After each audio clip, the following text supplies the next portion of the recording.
So I'm here with Britton Moore on one of my favorite shows, The Voice. I think this is a perfect marriage. First of all, pleasure to meet you. Very nice to meet you as well. So Team Adam, I think the just listening to we'll get to harmony in a second, but just listening to your vocal stylings, I just think you're perfect. That's a great, perfect collaborative marriage. Did you see it that way? Do you see it that way? What do you think of that kind of collaboration? Yeah, absolutely. Thank you, first of all, for that. Adam Levine is a legend in my eyes, and well, all four coaches are really. Um, but when it came to Adam turning around first, it was the first couple seconds, and then the very first words out of his mouth.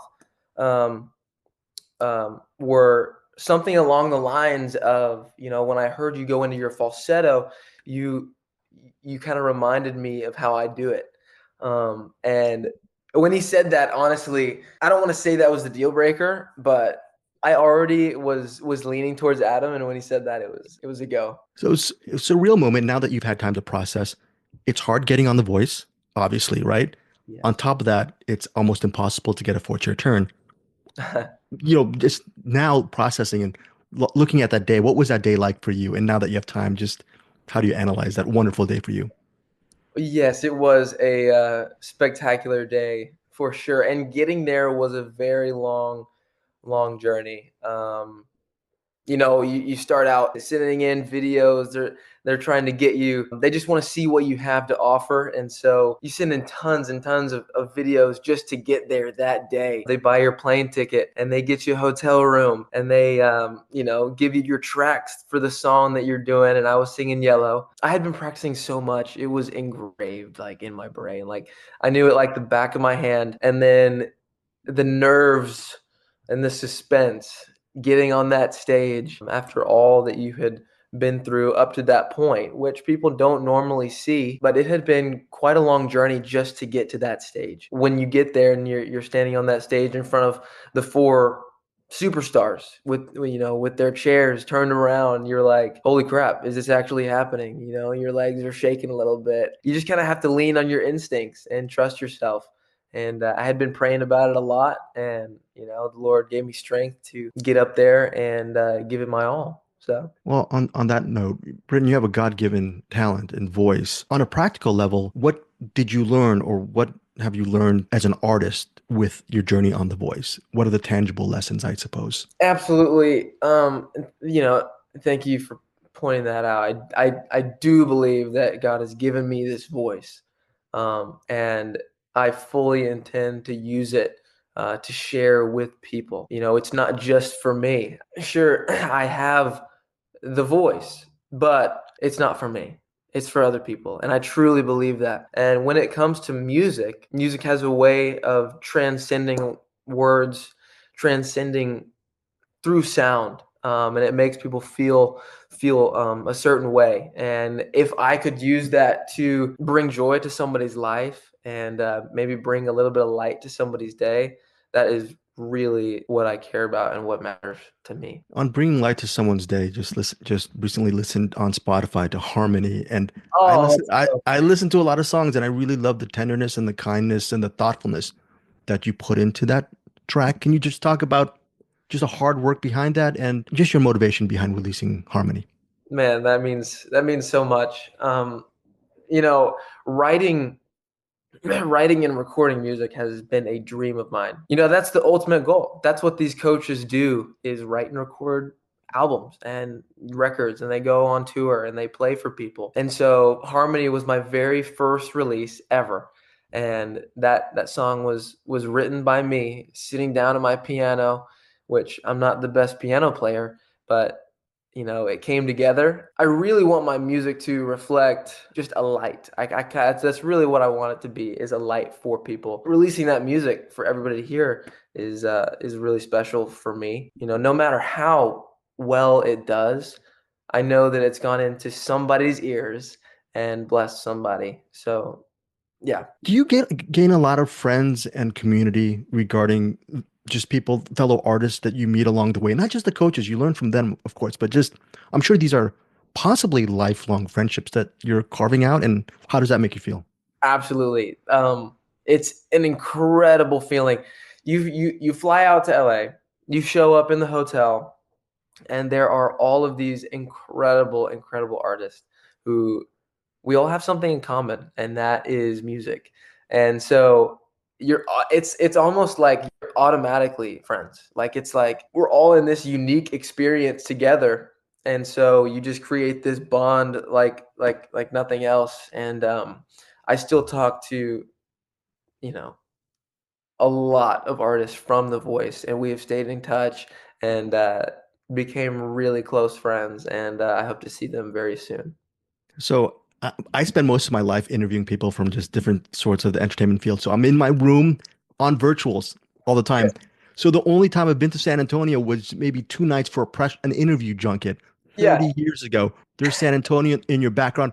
What it does is a hermit like me missing from revisiting San Antonio? What do you love about it? And what should I do once I get off the plane? Um, okay. San Antonio to me is a city filled with culture. We have an immense amount of culture from, the Battle of the Alamo to the Spurs to the Riverwalk to everything in and around San Antonio. I like to say that San Antonio has a culture of family. I am a part of that family, and everybody who says they're from here is in that family. It's like a family reunion. I feel like if you were to come to San Antonio, you come downtown, you go to the Pearl, or you go anywhere out. Everybody is so kind and so generous, and San Antonio is, my favorite city just because I live here and was raised here. But I think that everybody should visit San Antonio. Come on, Britton, once you become a megastar, are you gonna stay in San Antonio? Are you gonna move out to the bright lights of LA and New York? What are you gonna do? Are you gonna stay in your home ground forever? San Antonio has a very strong place in my heart. My family moved here in 2009 to start NorthRock Church here in San Antonio, and so I was raised in a church that I've watched flourish in San Antonio. Um, and so my NorthRock Church family is very near and dear to my heart. So it would be very hard to see myself moving away from San Antonio. I've always said, like, if something were to happen and you need to go stay in LA for a couple months or Nashville for a couple months, I totally would. But I think I will always consider San Antonio my home base. Britton, final couple questions. If someone, no matter what age, really wants to get on The Voice, is trying it, so it is a long journey. What do you give people who actually ask you? Maybe they DM you, they ask you for some advice, and it's hard to give a blanket piece of advice. But what in general do you say to them? What are the key points? One of the key points that I would really point out for somebody trying to get on the show and succeed would be stop worrying and don't worry about um, the skill, if that makes sense. It's really about the heart. I truly believe that. One of the things that I learned on the show is that there are all different types of singers. Everybody has a unique way of singing, and it impacts people in different ways. So it's all about your heart and where you're coming from and what message you're trying to convey. And so I would just say stop. Don't worry about how to hit this certain note or this and that or I would just really focus on the message that you're trying to convey and feel it, feel the music. All right, Britton, thank you so much for your time. Just final question is, what has it been like for you first as a youth watching your family build a church, spending years of worship? And I know selfishly, I want to ask you, how's that years of worship and singing in the church, how has it not just affected your talent, but how has it impacted your life moving forward? And thanks again for your time. Absolutely, thank you too. The church has been a rock for me, and my faith has been a rock for me.